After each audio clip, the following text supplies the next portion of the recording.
győztes. Ott volt valamennyi sorozatban. Jól, ugye így alakul a méterem.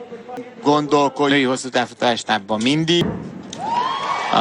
Hogy ez itt karrierjének is talán egy fiad. Most már de az nem változott semmit, hogy az etiópok közül természetesen látszik. 500-asként van ott. Getics még továbbra is az élen. Tehát ez így, de ez egy nagyon érdekes verseny. Most ő kerül rossz helyzetbe. Tájé és Getics esélye, azért ez így nagyon-nagyon veszélyes. Egyébként simán rá Geticset a peremre, de jól tartja magát. Getics, az óriási szenzáció lenne, hogy ezt meg tudná nyerni ezt a versenyt, és meg fogja nyerni. Az érről futva végig. Mennyire bízott magában? 8:43:57-et hoz ki.